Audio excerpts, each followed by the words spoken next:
So, I am here going to give you what I have termed a inference to the best explanation argument for the resurrection of Christ. If you dig into higher level philosophical circles, people are pretty familiar with this, but I found most of the average people who go to church are not, and they tend to think, well, you just either believe in the resurrection or not, and they're not aware that, no, you can actually give a very, very sound historical argument for the resurrection of Christ. So I'm going to do that by going through and telling you what inference to the best explanation is, and then I will go through and give you the resurrection for Christ. So, first of all, it's important to note Christianity is tied to historical claims. Some other religions like Buddhism are not. You knock down the idea that the Buddha ever really existed, your average Buddhist is not really going to care. It won't make much of a difference. But that's not true with Christianity. It makes both historical and theological claims and ties them together. So you prove that Christ never existed, that he never rose from the dead, or things along those lines, we've got a really, really big problem.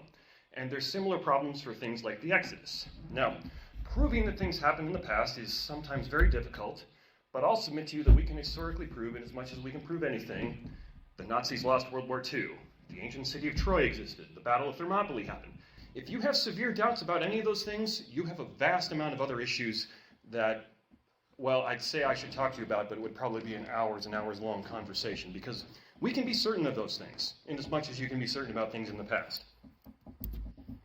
Now, this is not the same as the way we prove things like 2 plus 2 equals 4, water is made of hydrogen and oxygen, force of gravity is universal in every part of the universe that we've observed. Rather, the method used for this is something called abduction, or inference to the best explanation. This doesn't prove it in the strong sense of prove, but like in that strong sense of proof, you would have a hard time proving to me what you had for lunch last year, even if you had a receipt that showed which restaurant you ate at, a photograph of being there, and you were there with your family, and all of them testified on your behalf. I could still turn around and claim you printed that receipt off at your own printer, used AI to make the photo, and you bribed all your family to lie for you. You can't prove things about the past in the strong sense like I can prove to you 2 plus 2 equals 4. You just can't do that. And I had ChatGPT make me a graphic of inference to the best explanation to give this example here. You have 4 lines of evidence: strange noises at night, missing food, scratches on the furniture, or animal tracks in the house. What's the best evidence? Is it a ghost, a burglar, or a raccoon breaking into your house? Clearly it's the raccoon. But at the same time, is there like a broad possible sense where maybe a kind of crazy burglar broke into your house and decided to leave your valuables, steal your food, scratch up your furniture, and fake animal tracks? Could that conceivably happen? Well, yeah. But are you going to believe that? No, and if you did, there's something wrong with you. You shouldn't believe that. The raccoon is the best explanation. And similar, if you happen to believe in ghosts, is it possible a ghost could vex you by doing that? Yeah, but again, the raccoon is the much better explanation. So, this is sometimes also called abduction, and there's sometimes, if you dig into the higher level stuff, technical differences between strict abduction and strict inference to the best explanation. If you want to know about this in a high-level academic sense, there's a good article on the Stanford Encyclopedia of Philosophy, his website on the internet on abduction. You can go read that. If you don't want to read high-level philosophy on abduction, that's perfectly fine. We don't need to go through all these works. My point here in putting this up here is look at the dates on this: 1867, 1902. This has been a well-understood method by philosophers and epistemologists for quite some time. If you decide, for whatever reason, to come with me to a philosophy conference one time, and in the Q&A session you start using inference to the best explanation, nobody's going to stare at you like, what's wrong with you? You're making up a new method of reasoning. No, it's well understood and well accepted. Now, they'll probably quibble with you on the details, because that's what philosophers like to do, but they'll accept the method of reasoning you're using. So inference to the best explanation is just determining which theory or theories best explain the event, fact, or collection of facts of the events in question. And there's a snarky example of it here with a cartoon I found. No, you can't go, but all my friends. If all your friends jumped off a bridge, would you jump too? Well, probably. What? Why? Because all my friends did. Think about it for a second. Which scenario is more likely? Every single person I know, many of them level-headed and afraid of heights, abruptly went crazy at exactly the same time, or the bridge is on fire. Well, imagine reading this on CNN. Many fled their vehicles and jumped from the bridge. Those who stayed behind. Is something good about to happen to those people? And so yeah, it's snarky, but it's illustrating the point.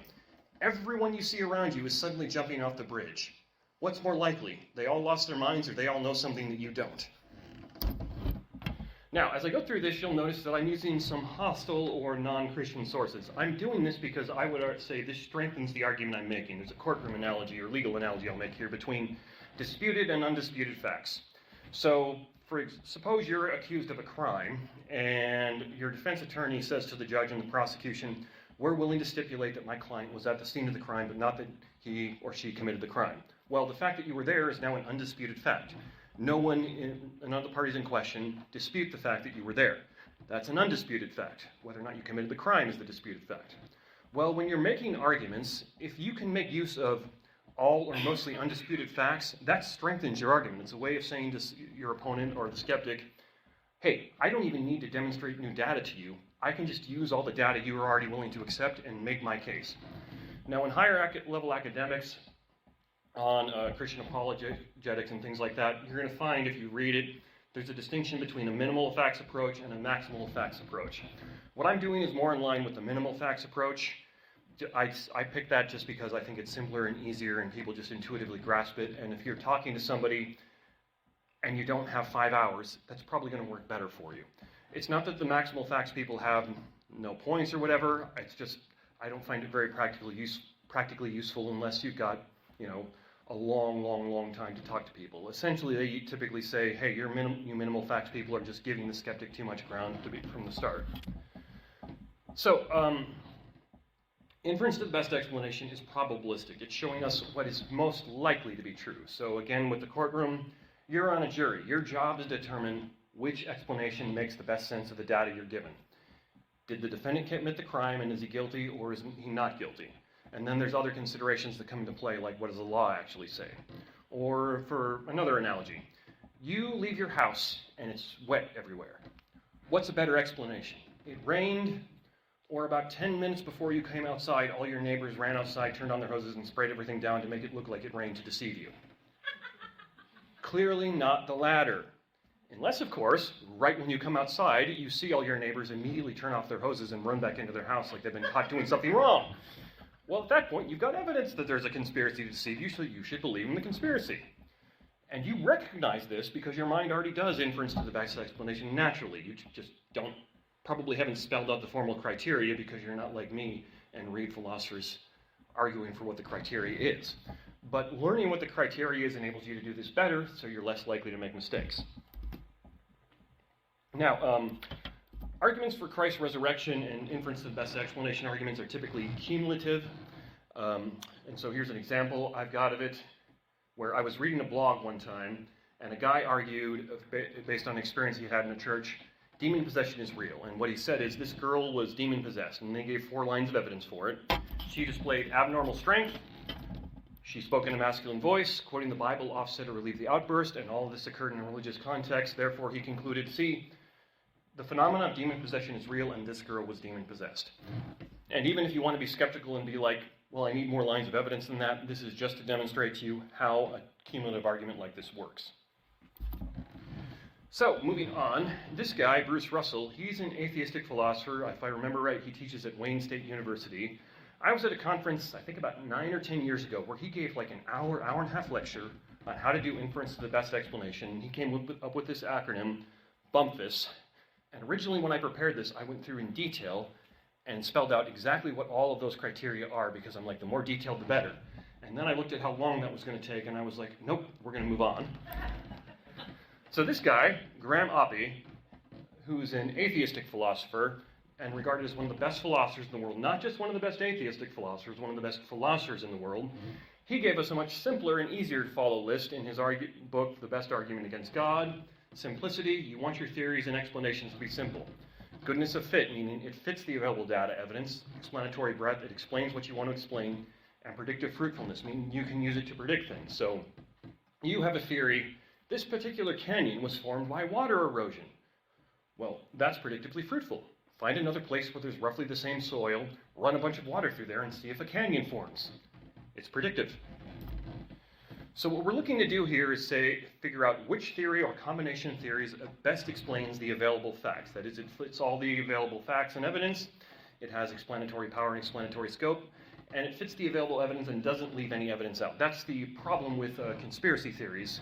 95% of them predict more evidence than we can see. Easy example of that is the US government leaks all the time because anytime you involve more than 5 or 10 people in anything, somebody gives it up and talks. Okay, so we also want it to not be ad hoc.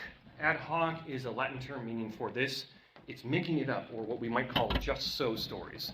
And let's see if the comment comes up. Yeah, perfect. That's Calvin and Hobbes, who's a wonderful illustration of so many, many things. This is what it means to be ad hoc. Bang, you're dead. No, I'm not. You missed. I did not. You cheater. I'm here talking to you, aren't I? Okay, then bang. My, what a miserable shot you are. Hobbes is employing a very, very ad hoc theory to win the game. Children do this all the time. You don't want to do this in your theories. Ad hoc explanations are a bad idea. You also want your theory to be simple, that is, not needlessly complicated. You don't want to multiply causation beyond necessity. This is sometimes referred to as Occam's razor. It's a basic principle in mechanical engineering. The more parts you add to something, the more chances it has to break or go wrong.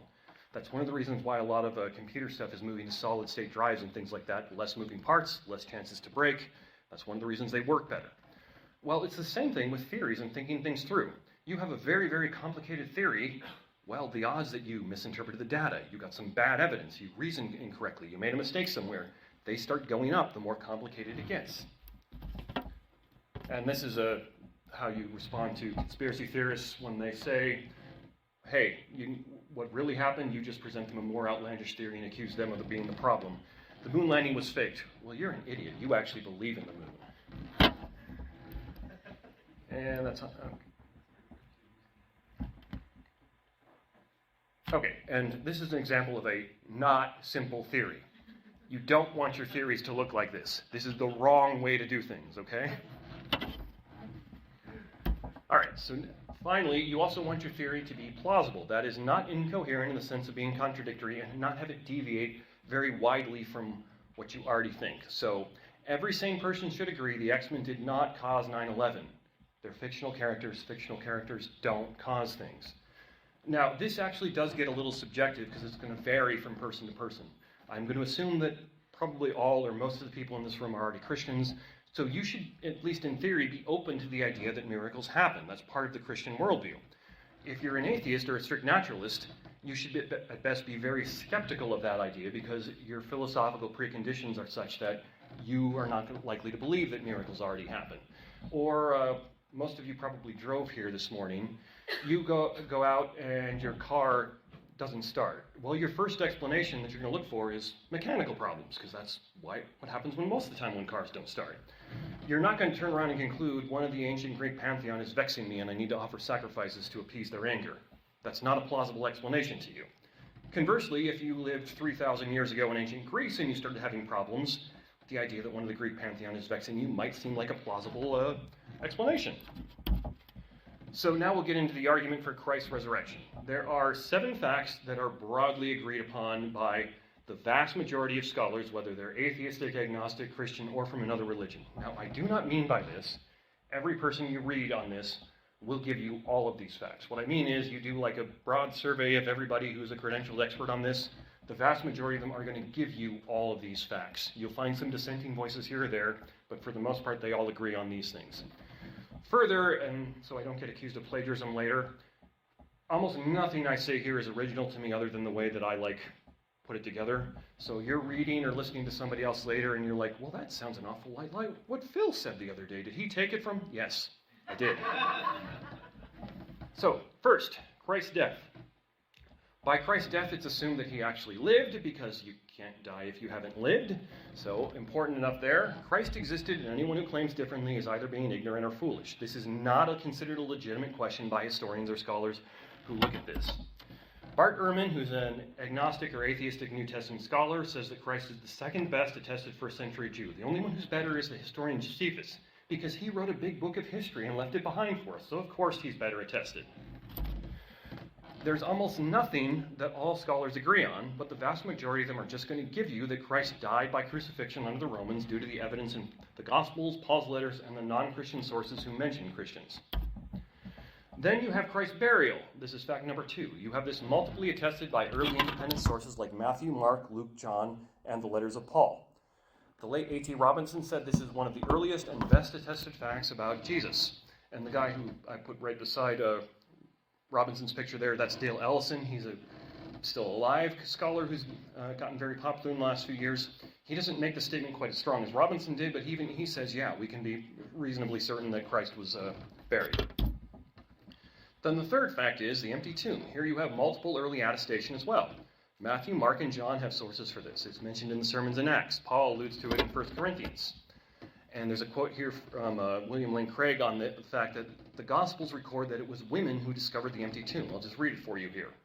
In the patriarchal Jewish society, the testimony of women was not highly regarded. In fact, the Jewish historian Josephus says that women weren't even permitted to serve as witnesses in a Jewish court of law.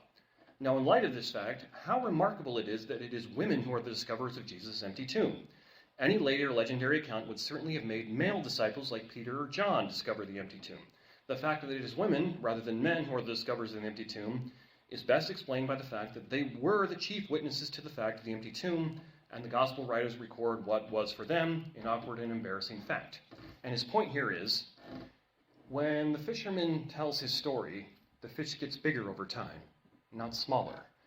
And when first century Jewish men were writing a story down, for them, the fact that women were the ones who were like the primary witnesses to the empty tomb, and also they were some of the primary witnesses of the crucifixion because all the other male disciples had fled, they would have viewed that as we're making the fish smaller. They wouldn't have done that. If you're making something up, you typically are going to make something up that makes you look better, not worse. That made them look worse. And so what's the best explanation of that? Well, they're recording what happened, even though they probably didn't like it.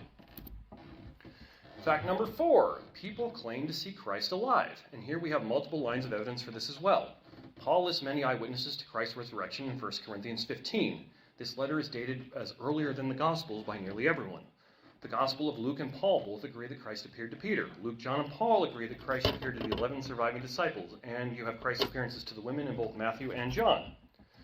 The late Gerhard Ludermann, who said that the historical evidence does not support the claims of Christianity and thought that only 5% of the sayings of Jesus are authentic, he claimed it may be taken as historically certain that Peter and the disciples had experiences after Jesus' death in which Jesus appeared to them as the risen Christ. He said it's historically certain. There's no way he could have said that stronger. Now, how he reconciled that fact with his other 2 statements that we don't know what Christ said and the historical evidence doesn't support Christianity, I don't know. But he looked at the evidence and said, yeah, Christ appeared as the risen Christ to Peter and the disciples. Then we have fact number 5, the belief in Christ's disciples in his resurrection. That is, they really, really believe this. And again, virtually nobody who reads the history on this who's an expert doubts this fact of the matter. Now, it's very, very hard to understand how they came to believe in this absent an actual resurrection.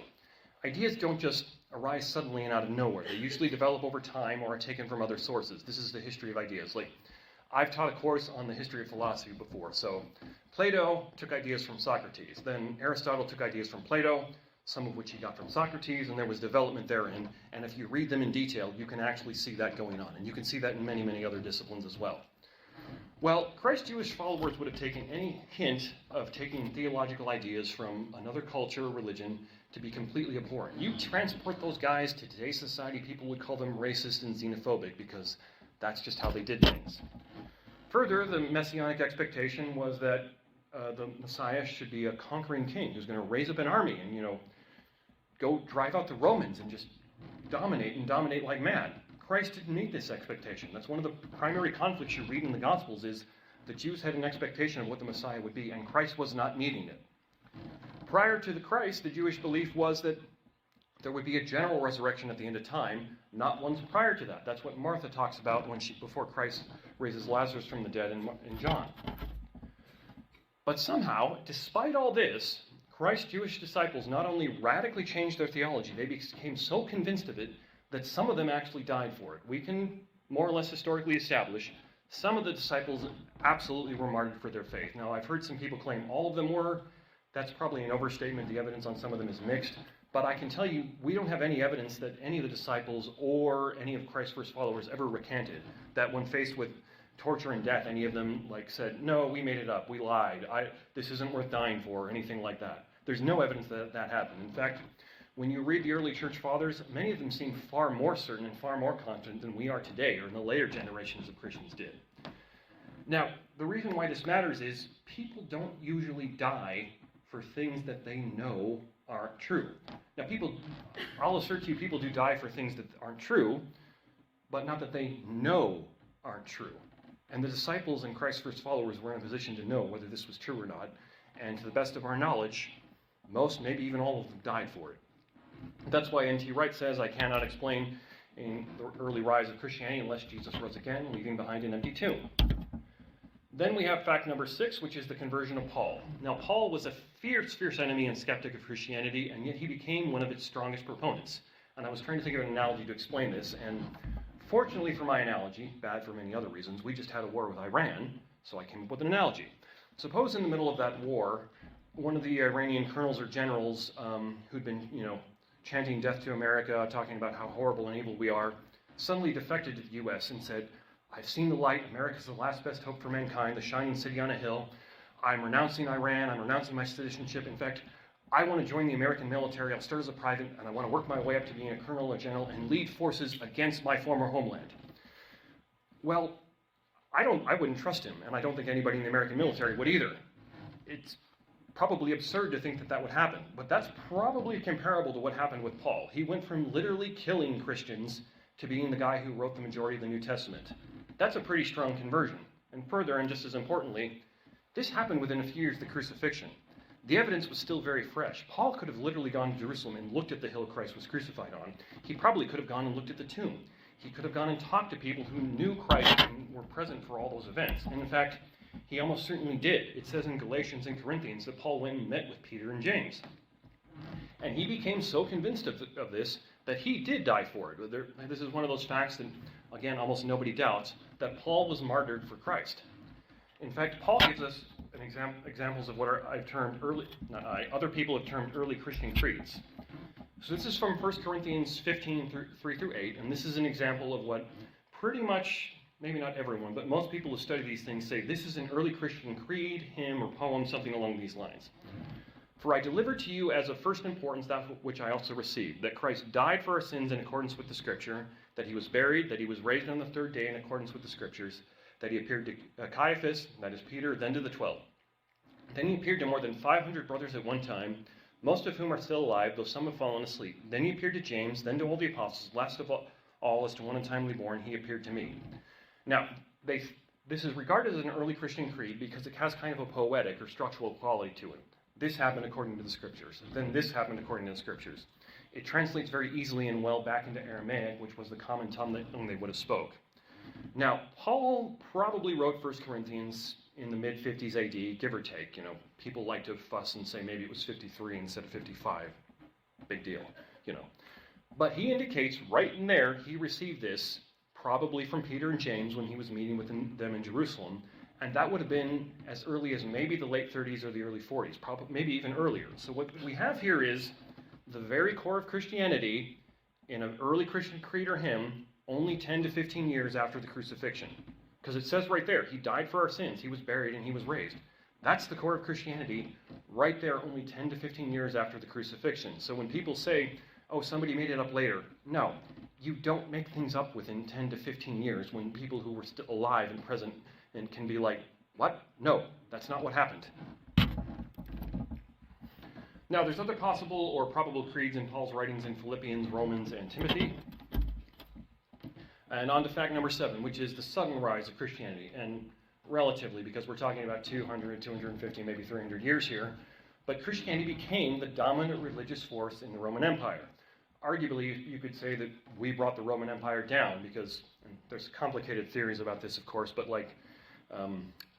one of the ways the Roman Empire sustained itself is they went out and conquered territories and looted them. Well, that doesn't fit very well with the Christian ethic. And so when Christians became the dominant religious force, suddenly people kind of had a problem with that. And so their system couldn't sustain itself as well. And there's a whole lot of more complicated theories about that, of course.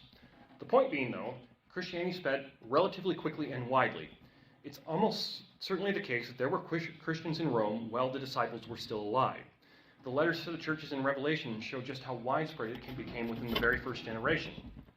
But Christianity was very countercultural to both the Romans and the first century Judaism. Here's a good example of this. This is the Alexamenos Graffitio.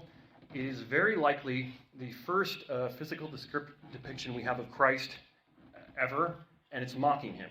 The writing there is in Latin, of course, and it's Alexamenos worships as God. And what you have there is a crucified man with the head of a donkey, because they're mocking the very, very idea that somebody could worship a crucified God, because this is so contrary to the way Romans thought about things. They would be like, you're going to worship the guy we brutalized and humiliated and killed? Are you insane? This is not the way you win. The way you win is go out and dominate and be stronger than everyone else. You're worshiping the person we destroyed? You're nuts. Yet somehow, still, this religion, Christianity, that was so against the prevailing power spread widely and quickly.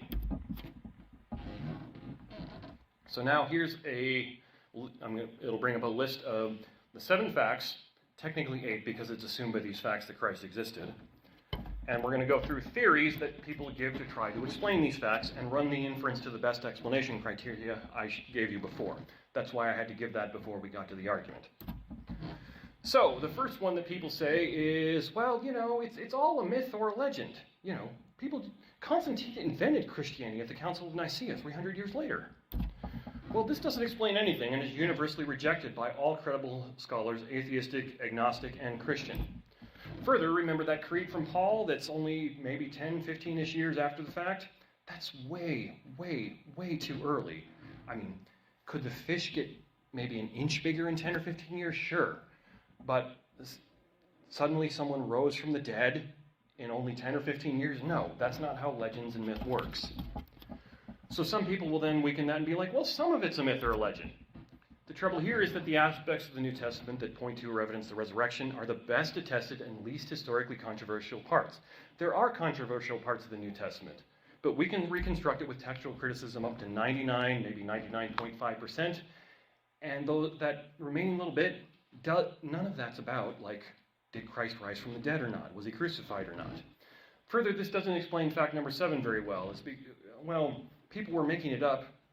Well, when Christianity started becoming a problem, why didn't one of the Roman empires go to Jerusalem, pull Christ's skeleton out of the tomb and be like, you fools, your God is dead? Nobody did that. Number 3, Christ's body was stolen. This is what the Pharisees first claimed.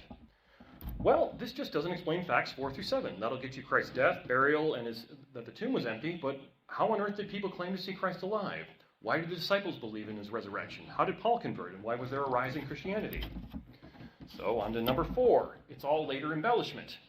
Now, this is, if you read credentialed atheist agnostic scholars, they're actually going to probably give you some variant of this, where it's like, yeah, Jesus really existed, he did some of these things, he was a traveling teacher, a rabbi of some kind, but he didn't do most of the things that were attributed to him. This is his followers who really, really liked him after the fact.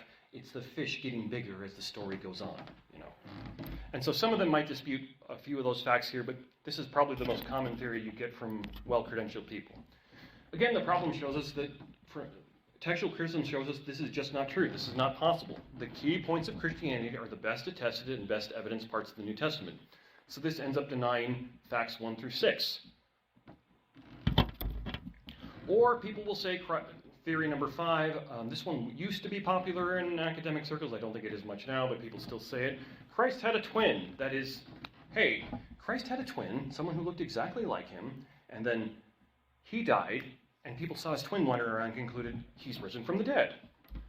Well, this is the definition of an ad hoc theory, because you only postulate to get out of having to believe in the resurrection. Further, it doesn't explain facts 3, 4, and 5 very well, because I think we can conclude his followers and close friends would have been able to tell the difference between him and his twin. Like, I had twins in my friend group when I was in college. They weren't my best of friends, but I knew them, and they knew me. And sure, in the first week, if they had the same haircut, would I have had a hard time telling them apart? Yeah.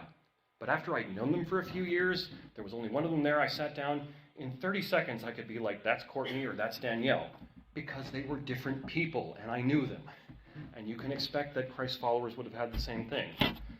And further, what happened to the twin after the post-resurrection appearances?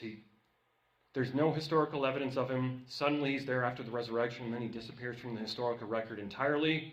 This is just a bad theory. Or number 6, Paul only converted because he had repressed guilt and other psychological issues, probably from persecuting Christians, which he somehow deeply knew was wrong. That is, Paul had mental issues. Well, you simply cannot do good psychological analysis of long-dead people from the past based only on their writings. A good psychiatrist will tell you it's hard to do that when the person's sitting right across from you. Further, this doesn't explain facts 1 through 5. This gets us the conversion of Paul, maybe the rise of Christianity, but it says the other 5 facts are just left unexplained. Christ's followers, theory number 7, Christ's followers and his disciples experienced grief hallucinations of Christ and mistook those for an actual resurrection. Now, grief hallucinations are a real phenomenon. That does happen. You have a loved one who dies, and then as you're in the process of grieving, you see them out of the corner of your eye. Maybe you hallucinate them briefly. That's a real thing. Nobody it happens to concludes they're still alive. It doesn't work that way. You recognize it as a hallucination. Further, this doesn't explain facts 3 and 6. How is the tomb empty if it's just grief hallucinations? And even more importantly, hallucinations are private and personal. I'm standing up here talking to you guys now. If I start hallucinating, are you going to see the hallucination too? No, that's not how it works. And yet, in the New Testament, there's many, many times where multiple people, up to 500, all see the risen Christ all at once. So that doesn't work. So then people will try piecemeal theories. That is what we're going to be like, okay, it's a later embellishment, Paul had mental issues, and the disciples experienced grief hallucination. Then we can explain all the facts. Well, now what you have is an extremely ad hoc theory and complicated that's highly unlikely to be true. Remember that principle from engineering? The more complicated your theory gets, the more likely it is to go wrong. This is a very, very complicated theory that violates the simplicity principle. And in fact, I'll submit to you the odds of theories 4, 6, and 7, that is the odds, it's a later embellishment that no one caught, Paul had mental issues, and the disciples experienced grief hallucinations. The odds of that all coming together within a very, very short period of time, that's so small that at that point you have to say the most unlikely event in recorded human history happened or the resurrection happened. Why not just believe in the resurrection at that point? And theory number 9, you don't hear this one from academics, but I've seen it on the internet. It's kind of funny. Christ was just a highly advanced alien, and that's why he seems like he did miracles, rose from the dead, those things. Like there's that quote from Arthur C. Clarke, any significantly advanced technology is indiscernible from magic. Well, that was Christ, guys. And to be fair, that would explain facts 1 through 7. But the problem is it postulates many, many other facts that we don't see. Among other things, Christ didn't claim this. You just turned Christ into a liar. Further, it postulates that intelligent alien life exists, that they came to Earth, that somehow they did that and left no significant evidence that we can find. So the problem with this, primary problem with this one is the same thing with conspiracy theories. It leaves you expecting more evidence than we see. If this was the case, we should expect to see points 8 and 9, and even some more. That's why I added 8, 9, and 10 there. And we don't see any evidence of that. So this is a bad theory. Or we can go with theory number 10. God raised Jesus from the dead. This fits the inference of the best explanation criteria, which, remember, I took my primary sources for that from 2 atheist or agnostic philosophers, and it explains all the available data. God rose Jesus from the dead. Okay, so on to some objections that people will raise to this that I've come across. Somebody might say something like, but isn't it possible that we've just got one of these facts wrong, that we're missing something, 10 years, somebody's sorting around one of those really, really old universities in Arabia or Europe or something, they find a document that was misfiled, and that undoes everything. Isn't that possible? Well, there you're confusing possibility and probability. Anything that's coherent is broadly possible. It's broadly possible that before I finish talking, I'm going to lose my mind and run screaming from the room. But if somebody came to you right now and said, hey, bet me $1,000 that Phil's going to lose his mind and run screaming from the room, would you take that bet? I really hope you wouldn't. You'd be foolish too. You'd be out a lot of money. Inference to the best explanation is working with plausibility, not just possibility. And this objection is confusing those two. Just because something is possible doesn't mean it's likely. Look back at this again. Is it broadly possible if you believe in ghosts, which is a whole other discussion that I don't want to get into, that's a whole other thing, that a ghost could do those things? Yes. Is it broadly possible that a burglar did those things for stupid reasons? Maybe the burglar lost his mind or had mental issues, I don't know. Yes. But isn't the raccoon the most reasonable explanation? Yes. Some other objections. Historians or history can't establish miracles. This is Bart Ehrman again. He said this on a podcast within like the past 2 or 3 weeks. I'm not saying it's impossible that Jesus walked on water. I'm saying that if it did happen, there's no way for us to establish it historically, because the other explanations are far more likely. And he said similar things before about the resurrection. Well, I say hogwash, and in some circles I might use stronger condemnation language, because what Ehrman has done here is he's adopted a philosophical prejudice against miracle claims such that no evidence could ever establish one. This is just David Hume's lazy, dumb argument against miracles rehashed. What Ehrman is saying here, if you follow it out logically, he could have a road to Emmaus experience. I'm mispronouncing it, but a road to Emmaus experience. He could have a potential conversion experience like Paul, where Christ literally manifests to him, and by his standard, he would be required to disbelieve it.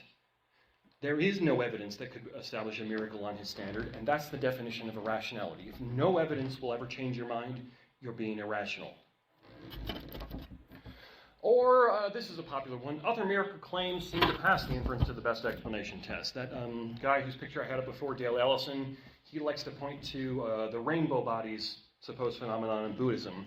Ehrman occasionally will point to the guy who's the founder of Hasidic Judaism, who was a Jewish mystic, who there's testimonial evidence that people claimed he did miracles as well. And they'll say, see, other miracle claims pass this test. And my response is, so what? That doesn't undermine the resurrection at all.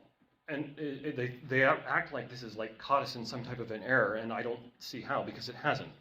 There's no Orthodox Christian doctrine that claims that supernatural and miracle events are confined to Christianity alone. Go read the Old Testament. God does miracles for people who are not Jewish and who don't believe in him. Not all the time, but sometimes. He does that in the New Testament as well. The Roman who Peter came to witness to had a vision to call for Peter before he was a Christian. God does miracles for people who are not in the faith. I have no problem with that, and I don't think you should either. And further, given Christianity, there's other supernatural forces at work that might have an interest in doing false or malicious miracles or fake miracles to lead people away from Christ. And if that really happened, of course that would probably pass this same test. So I don't see how this is a problem at all. It's really not. I've noticed that this objection tends to come from people who are either trying to argue against fundamentalism or ex-fundamentalists themselves, in that there's some fundamentalist strains of Christianity that kind of seem to imply, miracles can only happen to us Christians and only come directly from God. But go read the Bible again. That's not consistent with what the Bible actually says. So that one isn't really a good objection either. Now, what I strongly suspect is the bulk of the objections from experts are actually due to existential commitments. And I got a little story from the last time I was at the Evangelical Philosophical Society about this. They hold panel discussions there, and one of them was on issues relating to the historicity and the resurrection. And because they try to be good academics, they usually invite a skeptic or two. And in this one, there was a skeptic, and I didn't attend that panel, but I was talking to somebody who did attend it and asked questions after the fact, and he was kind of incensed that the skeptic, so to speak, hadn't given him his due. Like he said, I gave this line of evidence, I gave this line of evidence, I ran my good Bayesian theorem analysis, because this guy was very analytically minded, and I established the warrant for my claim, and the skeptic still didn't give it to me. And he was kind of incensed about that and complaining, and I was like, yeah, you probably did. I think, based on what you're saying, I bet you did establish a good warrant for that claim. But the problem is you're treating human beings like they're logic machines. We're not. That skeptic is clever enough to realize, if I buy into that claim, that's going to lead to this, that's going to lead to this, and then I have to conclude the resurrection can be proved historically, and then I'm going to have to really rethink some things. Because if God raised Jesus from the dead, that means Christianity is true. And if Christianity is true, and I don't want it to be true, then I've got some real problems. And the guy didn't quite get what I was saying at first, so then I'm like, okay, let me give you an analogy. We're staying in like a crowded mall area, and I said to him, if you tell me that guy, and I pointed to a random guy, that guy's wife is having an affair, and you give me 3 or 4 lines of evidence for it, fine, sure, whatever. Doesn't affect me, don't really care, I'll believe you. If you say to me, Phil, your wife is having an affair, well, the warrant and the amount of evidence I need just went way, way up. Because that's drastically going to affect my life, my wife's life, my children's life, many, many other things. And so for me to actually accept that claim, I'm going to need quite a bit more evidence. And he got the point I was making then. And that's what I mean by existential commitments. The vast majority of scholars who are reputable experts, they're clever, they're intelligent, and they recognize if this is true, this follows. If I don't want this, I have to deny this thing, so I'm going to raise the level of evidence I require way, way up. I'm going to pull a Bart Ehrman move where there is no evidence that could ever convince me that a miracle actually happened. In fact, I will say that if it wasn't for these existential commitments, I think the evidence for the resurrection is so strong that we could be more certain of it than many, many historical events like the assassination of Julius Caesar, because it is that strong and good. But again, if Christ rose from the dead, that means Christianity is true. And if you don't want Christianity to be true, well. So, to wrap up here, it's not only reasonable to say that God rose Jesus from the dead, it's the most likely explanation. Though that data, it's the best explanation we have. It's what Christ's early followers claimed. It's consistent with what all the non-Christian sources say his followers claim. These are people like Josephus, Tacitus, Pliny, and Suetonius, and others. It's the best explanation of the available evidence we have. So I argue that we can say it's true. In fact, all of it's true. And I got a little time here, so let me tell you this quick story here. When I was compiling this stuff about 9-10 years ago, and don't ask me why I was doing it, I don't even remember. I finished one night, and Sarah had already gone to bed but wasn't asleep yet, and I came back to our bedroom after I finished writing it aloud, and I had tears in my eyes, and she was like, "What's going on?" I was like, "It's true. It's really all true, and I don't have to just accept it on belief. I can know it's true because the data really is that good." So we can say it's true. All of it's true. I'm done.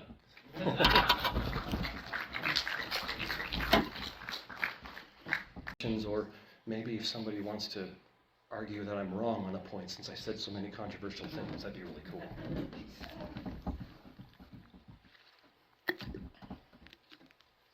Anybody?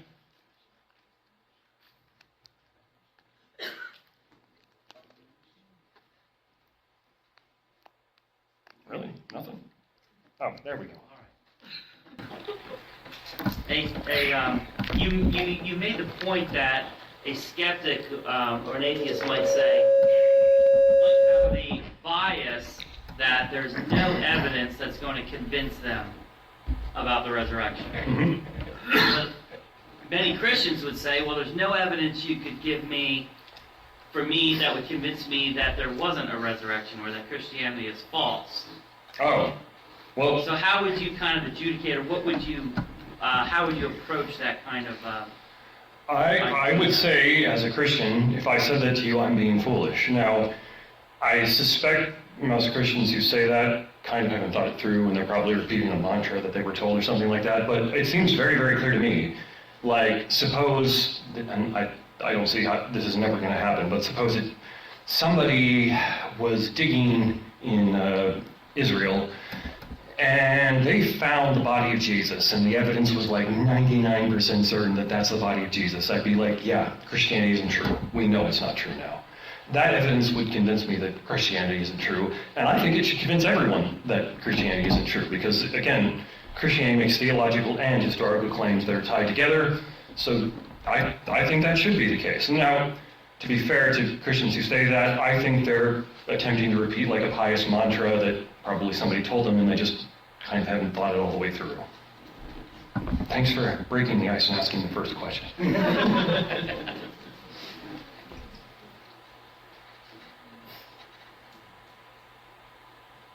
Nobody else? Oh, you? Yeah. What of all the lines of evidence, which do you personally think is maybe the strongest, and maybe which is the most problematic for us as Christians? Oh, the most problematic one. The most problematic one in the sense that it gets the most objections is probably. Let me think now.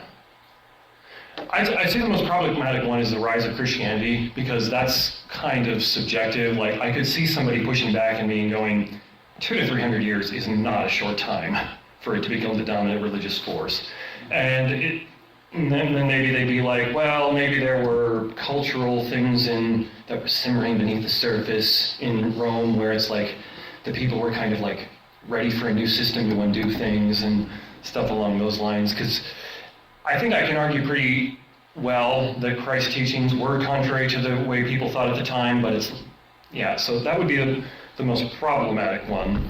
I think the strongest one that we have the best evidence for is really that the disciples and Christ's followers really, really believe this and really went around claiming, we have seen the risen Christ. I really don't see anyone at all who doubts that that's what, anybody who knows what they're talking about anyway, who doubts that that's what the early Christians and the disciples were going around claiming, and that they really themselves believed it.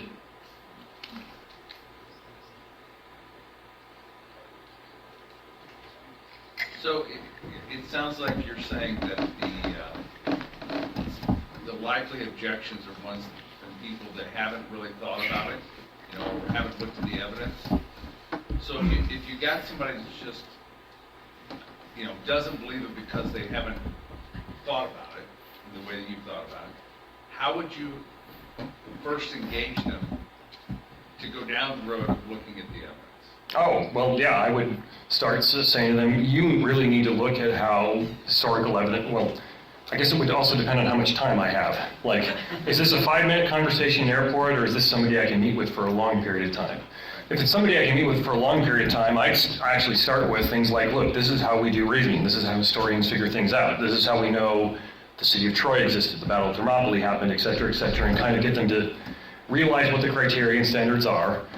And then I would turn around and be like, now let's apply those to the resurrection, because it's maybe being a little snarky or tricky, but I'd be like, we apply all those standards to the resurrection, oh, you've got to accept it.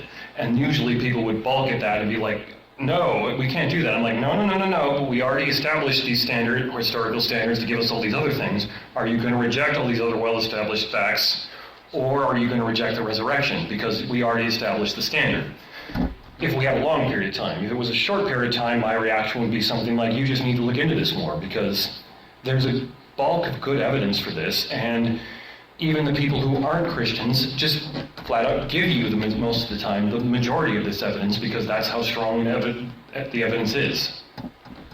Do you think it's possible or likely they would go the other direction and say, well, then I don't know that Plato wrote that, or I don't know that... I've heard of that happening. Yeah. There was a debate where it was like a Christian and like an atheist guy debating like how if we can trust the New Testament, and the Christian was basically saying something like, well, if you're actually going to take that high of a standard, then we have to throw out the Odyssey, we have to throw out Plato, we have to throw out Aristotle, we have to throw out all this stuff. And that guy was like, okay, sure, I'm fine with that. And I'm kind of like, well, okay, if you want to be irrational, I can't really help you with that. Or like, my background is in philosophy, and as everybody here knows, I hope now.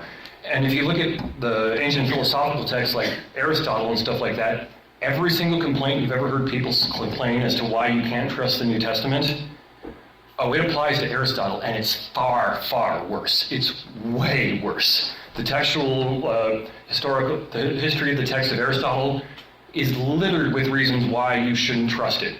But everyone who studies Aristotle more or less trusts it. Nobody really doubts it. Nobody's like, no, we don't know what Aristotle said and thought about things. Even though, like, there was a period of like around 100 or 200 years where we don't even know the text where his stuff was. We know for a fact that it was edited by people who are not him after he died. We know for a fact that the version we have now was translated between multiple languages multiple times so we could get it. And nobody looks at that and goes, we have no idea what Aristotle said. Yeah, in the back there. Yeah, I've been listening to like William Lane Craig for a while, and I like some of what he says, but I know he was on a podcast a while ago, and he said something about the effect of anytime God says something, right, we know that because God said it is a good thing. And I sort of took issue with that logic in the sense of like, he was explaining why we can rationalize God justifying the eradication of the Canaanites. Oh, you're talking about the genocide there, yeah. Yeah, in Judges and things like that. And my logic with that was that God also allows us to see that he is good, and he provides Christ as an example of that. So how would you counter the claim that, like, from the apologetic standpoint, just because God says something is good means it is good? Is that enough? Or does God often provide, through Scripture and through historical evidence, ways for us to, in our human finitude, like understand God as being good, or should we just take it and trust, oh, God said it's good, so that's a sufficient standard for it? Well, Craig's a guy who's a lot higher on the totem pole of these things than I am because he's got like 2 PhDs. So I at face value would take issue with the idea that everything God says is good, because he says some things where I'm like, I understand why he's saying it, and it's just like when he says like, I'm going to completely destroy Sodom and Gomorrah. Now, I'm not saying that's unjust or evil, but I'm looking at that and going, I don't think that's good. This is a terrible thing that happened because those people were being so wicked, and that was the last line of a horrible, horrible success, a horrible path of sin that they went down. So I wouldn't say, look at that and go, yeah, it's good, but maybe Craig was speaking about it in a different sense. So yeah, that would not be my first thing, is just because God says that it's good. God says some things that strike me as bad in the sense that it's bad that they happen all the time, but not bad in the sense that, oh, God's being evil or immoral or something along those lines. Do you understand what I'm saying there? Yeah. Is that speaking to what you're asking, or would you? Yeah, I guess a better way to phrase it is, because God says it is just to match. Yeah, God by definition cannot be immoral, and I could give you, there's arguments for that, but like I found the reason why I think that mostly is because I've been serving God most of my life now, and there have been times in my life where I've been like really, really struggling with something, and God has actually said to me things like, hey, when this happened, did I know what I was doing? Did that turn out well? Well, yeah. When this happened, even though you didn't see it at the time, did I know what I was doing? Did that turn out well? Well, yeah. And then he would say to me, well, then you need to trust me because it's the same thing right now, even though you don't see it. Yeah. But from the like apologetic standpoint, is that good enough for us to say, he's just, take my word for it, or can we explain through a philosophical lens, well, God is good, and Scripture can prove that, and not just by saying God is good? Okay, you definitely need to come in 2 weeks because I'm going to be talking about the problem of evil and suffering. So that'll be able to hit on that a lot better. But like, I would say like to give a quick argument for that, I would say God by definition is the greatest conceivable thing, and the greatest conceivable thing therefore has to be the most moral, the most good thing.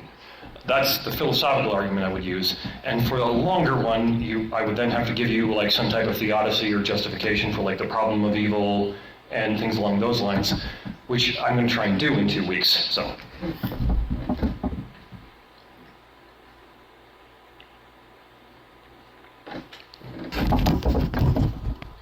Got about 10 minutes left if anybody else wants to. Yeah. Or just general, speaking about all these atheistic philosophers that are willing to concede all of these points, how do they reconcile that with them saying that Christianity is not true? Like, how do they reconcile? If they're willing to concede points 1 through whatever, 7 or something else. Yeah. Honestly, and I'm not trained as a historian, I'm a philosopher, I think a lot of them bring very, very bad philosophical presuppositions to play. Like Ehrman's claim that no evidence could ever establish a miracle, that's a rehash of David Hume's argument against miracles, which is an abysmally terrible argument. If you take that seriously, it means you cannot even do basic science. And that's been recognized for a long time. I don't think Ehrman ever got the philosophical training to recognize, no, if no evidence will ever convince you of something, that's by definition being irrational. Maybe with the exception of, I don't think any evidence would ever convince me there's a real contradiction, because I just don't see how that could ever be the case. But I guess there I'd be like, well, if somebody has evidence of the existence of a real contradiction, show it to me and I'll at least hear you out. And I've seen that in most of the other guys who I've looked at or read on this when they're debating these things. They're usually using disingenuous and poor argumentation because they're very well trained in, here's how we go find ancient sources from the Roman world, here's how we translate them properly, here's how we read them. They're not usually as well trained in, here's how you reason properly, because that's what us philosophers like to do, you know. And so that's where I found most of the errors are. Like, I was talking to somebody about something similar online a while back, and I said, yeah, Bart Ehrman absolutely knows more about first century Christianity, first century Roman world than either of us do. He's totally an expert in that, no doubt. His problem isn't a lack of knowledge. His problem is he's reasoning very, very badly.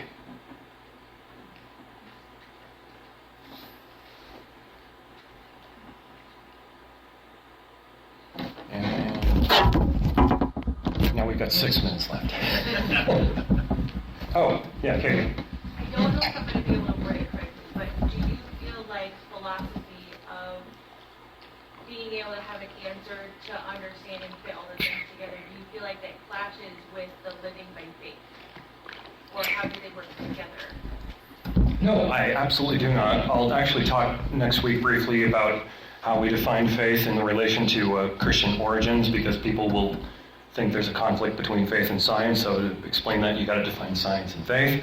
But no, I don't see that at all. I think the best, there's that famous, wonderful, and horrible quote from Mark Twain, that faith is believing something you know ain't so. No, it's not. Faith is trusting the things. Like the answer I gave before, where God was saying to me, I've done this, I've done this, I've done this, you can trust me. I think that's faith. Faith is not believing something that you have evidence against, it's believing something you have evidence for.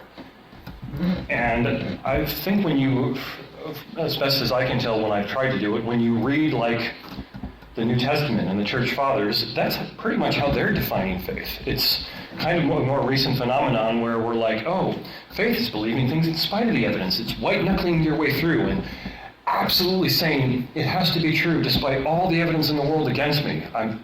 No, I don't think so.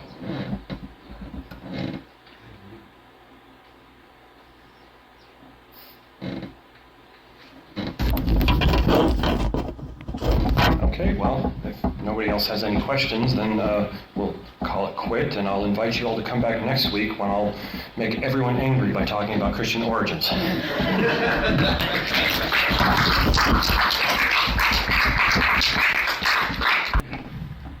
I know there's got to be people that know, like, based off all the evidence in the Bible, but not just our Bible, but from other religions. I know they say that Jesus did live, that he did actually exist, and about all that. And the thing they disagree on is that he was the Son of God. Well, I know that there's too much evidence to not say God does not exist. So I know there's people that will say God does exist, but my question is, how do people know if they believe or not? Like, I've had people that say, oh, you should get into the Word, just repeatedly go through it, pray all the time. And then I've had a parent say, you know if you believe, like, by your actions, not by what you say, but by your actions. But how do you know if you truly do believe or not? Okay, so if I'm understanding you right, are you asking how do I know if I truly believe in Christ or not? Yeah, because I know, like, for me, it's like, I know God has to exist. I know, based on all the evidence, that this has to have some truth to it. So God does have to exist. But the thing that I don't know is, do I actually believe, and how would you know that?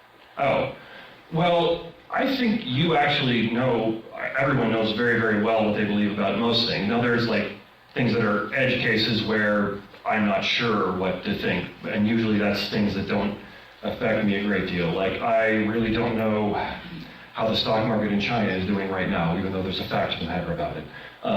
But like, I think most of the time we just know what we believe, because it's kind of one of those things that it's not like it happens to us without a choice, but like you study evidence, you look, listen to people, you think about things, and a thought comes to your mind like, this is what's probably true. No, but are you asking about assurance of salvation? Because that's a different question. Like, so, sorry about it not being It's fine. but I know that God has to exist. I know that Jesus has to exist. Like, I know that God must have brought Jesus back from the dead, and all these miracles must have happened. What I'm not sure is, like, do I actually believe in him? Like, do I actually follow him? Do I actually, like, put my life in for him? Oh, well, there's a wonderful story from St. Augustine I heard that I really like about this, where he came to a church one time that was apparently having a lot of trouble, and he looked around and he's like, you know what? You people really, really do love and serve Christ. And they were like, what? Are you insane? Look at all these problems we have. So many people caught in sins, all this corruption, all these things. And he's like, no, let me give it to you. God comes to you, and he gives you a choice. He says, well, I'm going to let you get everything you ever would want out of life. All the pleasures, everything like that, all the riches, everything. And I'll even set it up so that you can get all that without ever hurting anyone else. But there's only one catch. You can never see my face. Would you take that deal? And all of them immediately said, no, absolutely not. And Augustine said, see, you really, really do want to serve Christ. And then they were like, well, then how come we have all these sin problems and things like that? And he's like, because we're weak human beings, and you've got a lot of work to do. So, does that help with what you're getting at?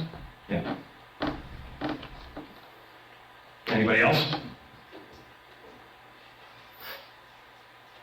I saw a lot of controversial things. Nobody wants to give me any pushback at all.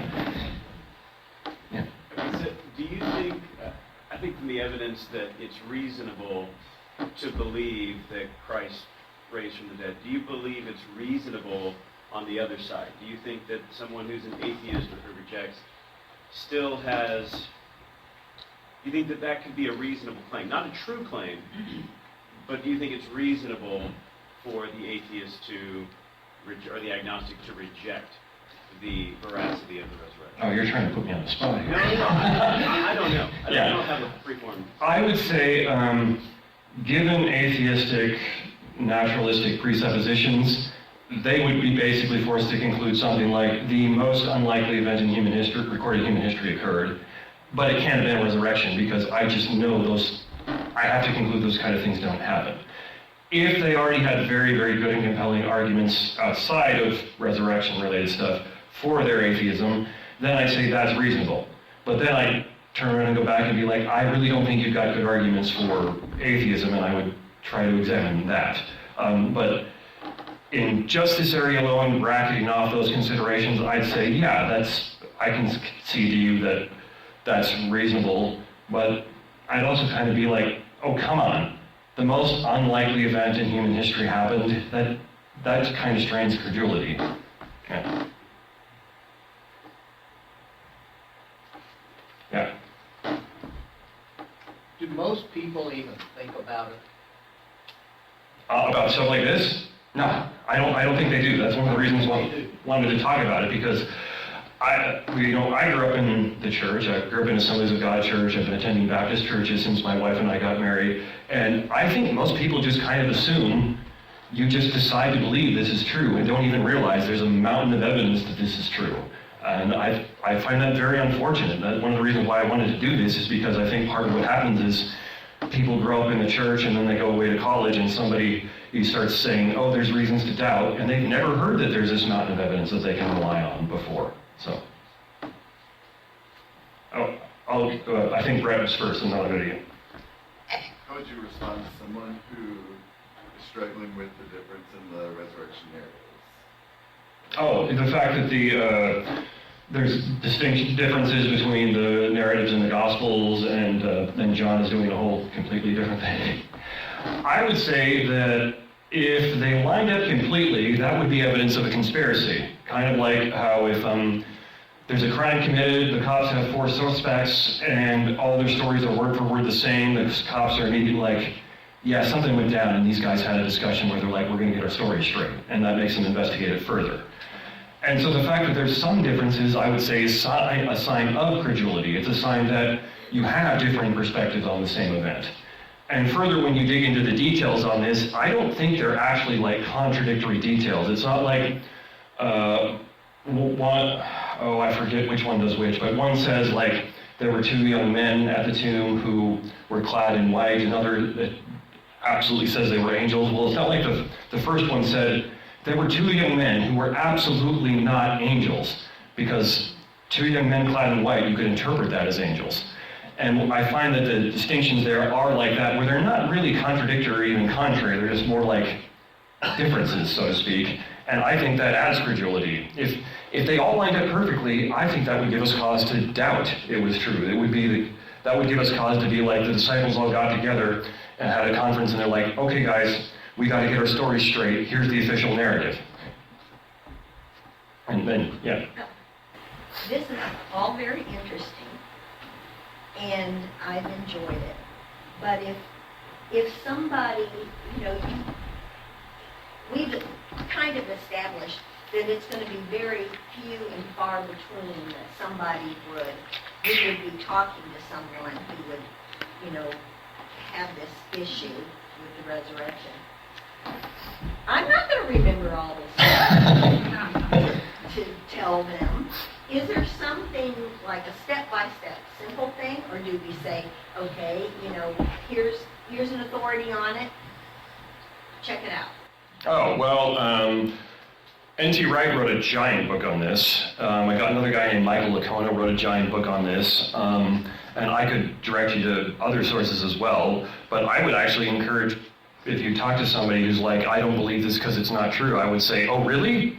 Well, why don't you go look at the evidence for this? Like, don't just, read the people I recommend. Go read the skeptics like Bart Ehrman and Dale Allison and other people like that, and compare their accounts and be like, which theory really better explains the available data? Because, like, I'm trained as a philosopher, not a historian, but I'm going to tell you, Bart Ehrman makes an insane amount of philosophical mistakes in his reasoning. Now, he's an expert in a historian. He knows a lot about the first century Roman world, but that's just ridiculous that he basically says no amount of evidence could ever convince me that a miracle happened. That's, by definition, irrational. And so, yeah, that's what I would say. I don't think around here your average person is going to say to you things like, no, it's not true. But if you meet them, I'd challenge them on that and be like, really? Really? That's not true? Here's what the Garrett Luderman said, who was a skeptical guy. I think he might have even been an atheist. Christ appeared as the risen Christ to Peter and James and the other disciples. How do you account for that when he's an expert on this? Because I really doubt the person you're talking to is going to have a doctorate in first century studies or something like that either, because there aren't very many of those people, much less around here. Does that help you at what you're asking?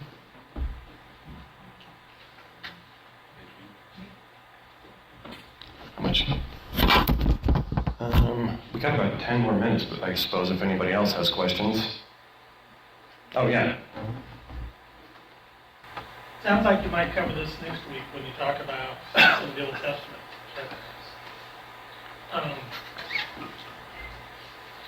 But a lot of what I've seen and heard when you're talking about this evidence, the Christ's resurrection from the dead, is spent on that time period of the event.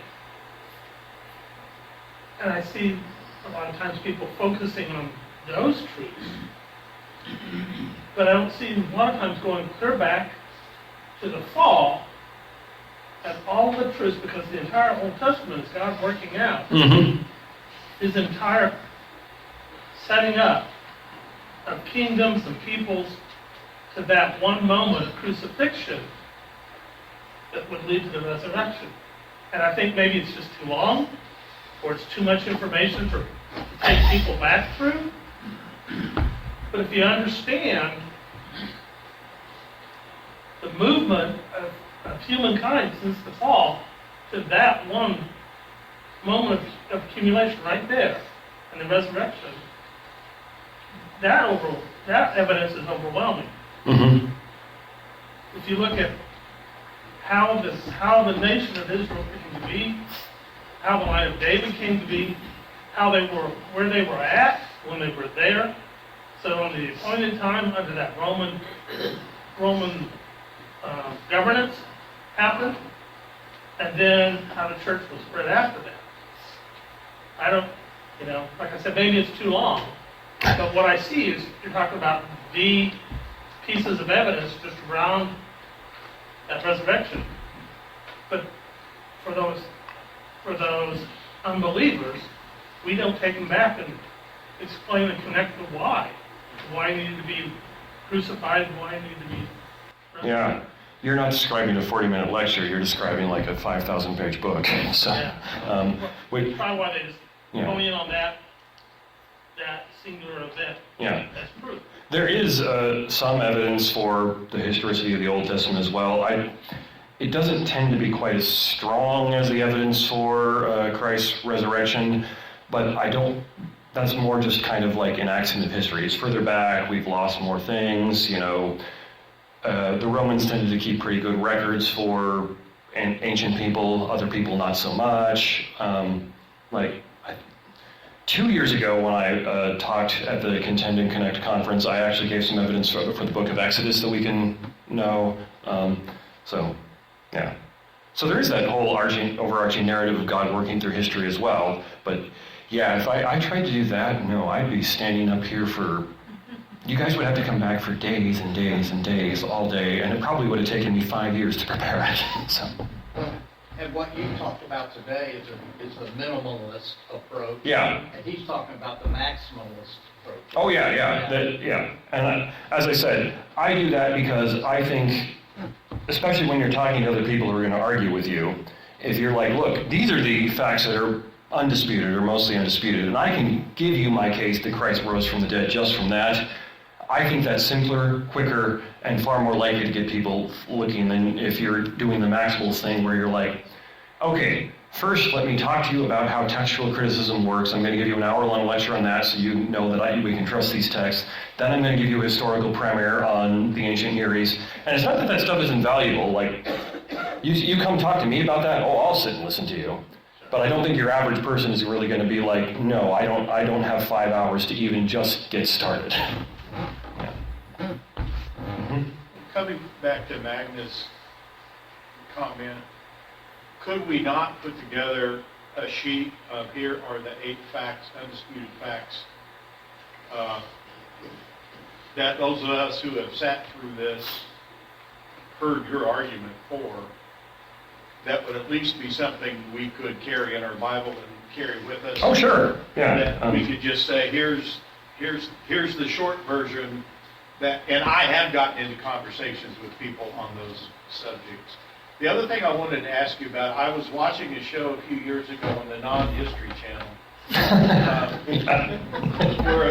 where a professor of theology at Wake Forest was contending that Jesus' death was faked, and that the hyssop had poison in it that knocked him out but didn't kill him, but slowed down his breathing to look like he had died, and that Paul actually spent time with the real physical Jesus who was hiding in the wilderness waiting on Paul.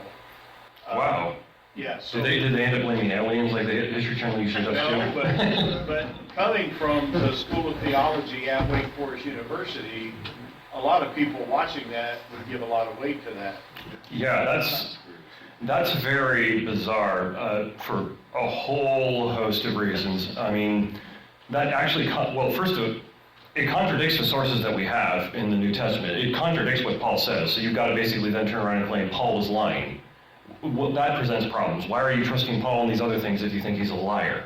And then, like, the Romans killed a lot of people by crucifixion. Like, it was like, I think about 100 or 150 years before that when they had Spartacus's rebellion, where they literally lined the road between Rome and another city with thousands and thousands of crucified slaves who'd rebelled against them. They knew how to crucify people so that they were dead. It seems very unlikely to me that they could have faked a death like that, especially a death on the cross. And then, well, the spear in the side, yeah, that's water, yeah. blood. You essentially, to carry that argument through, you have to basically start with all of it was a lie and it was a conspiracy. Yeah.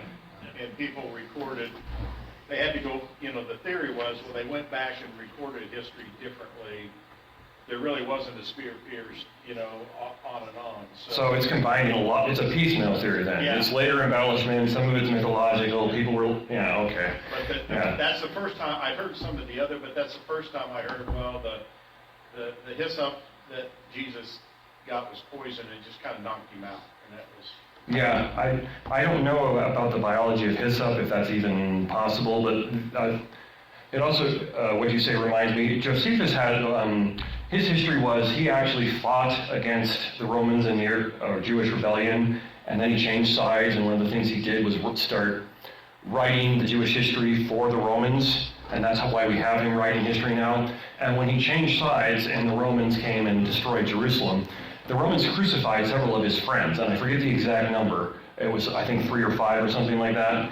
And he went to the Roman commander and said, hey, these are my friends. Could you not crucify them, please? And the Roman commander actually agreed, and all of them were taken down off the cross and given the best medical care Rome had at the time, and still only 1 or 2 of them survived. Like, if you just stop and think about this, if we did this to somebody with our medical technology today, literally nailed them to a cross to where they're suffocating to death and left them up there for hours, and then took them down and rushed them to the ER at CMH, they'd still be on death's door, and it'd still be touch and go if they would survive, because that's a very, very brutal thing to inflict the body to. So the idea that he was up on the cross and then passed out and survived, I just don't see that as credulous at all. That seems ridiculous. That seems even more unlikely to me than God raised him from the dead.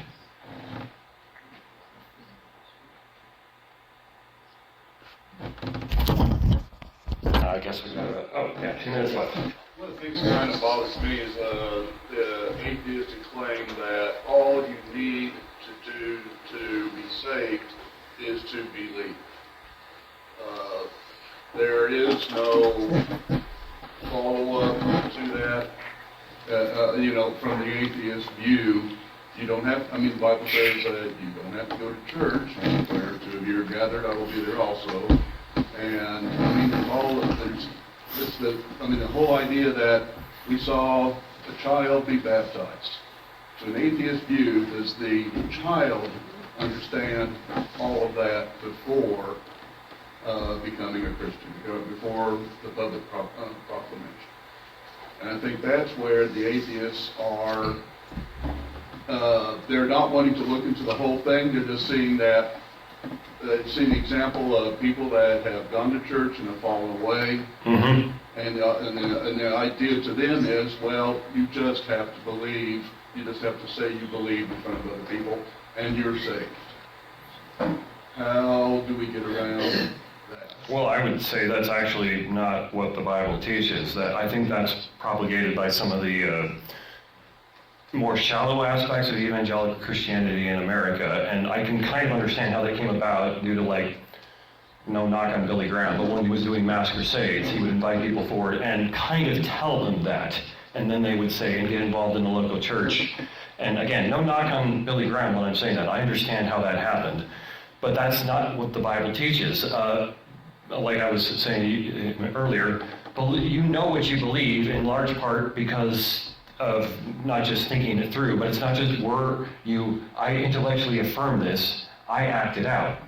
I believe my wife loves me not just because she says it all the time, but because I see it with her actions and her facial expressions when she looks at me, and vice versa. It's not just me giving intellectual assent to the claim that I love her. And so I think that's kind of something we sort of foisted on ourselves by all that, because I've met people who actually claim to be Christians who say that. And I'm like, no, that's not the case at all. There's far more involved in being a Christian than just saying, I give intellectual assent to the idea that Christ rose from the dead. Now it's going to make no difference in my life. No, not at all. Oh, it's 10:30, so I suppose we should quit. That's when we're supposed to end stuff, right? Yeah. Thank you all for coming. I appreciate it very much.